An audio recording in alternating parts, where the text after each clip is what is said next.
একটি কথা আমি বিভিন্ন জায়গায় বলার চেষ্টা করি, আর সেটি হলো এই যুগে খুব অল্প পুঁজি দিয়ে সামান্য সময়ের ব্যবধানে একজন মানুষ কোটি কোটি টাকার মালিক হয়ে গেছেন। এই জিনিসটা যত আশ্চর্যের, যত কঠিন। আল্লাহ তাআলা কাউকে দু চারটি সন্তান দিয়েছেন।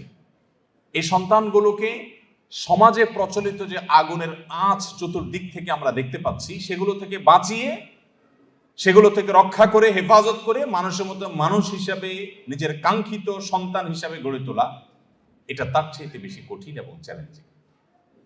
আমাদের সবচাইতে দামি সম্পদ, সবচাইতে দামি অ্যাসেট হলো আমাদের সন্তানগণ।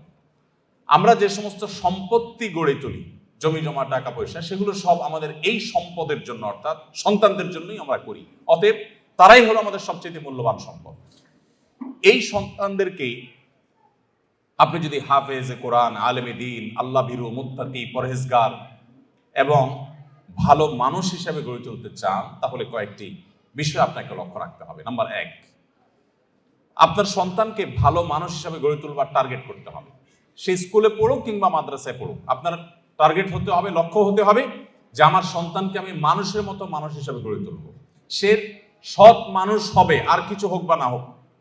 সে ডাক্তার ইঞ্জিনিয়ার হতে পারুক বা না পারুক, সে বিসিএস ক্যাডার হতে পারুক বা না পারুক, সে সেনাবাহিনীতে ভালো কোনো অফিসার র্যাঙ্কের চান্স পাক বা না পাক, সে ভালো পরিচিত পপুলার কোনো আলেম বা তুখুল কোনো হাফেজ হতে পারুক বা না পারুক, সে যেন ভালো মানুষ হয়, সে যেন মুত্তাকি হয়।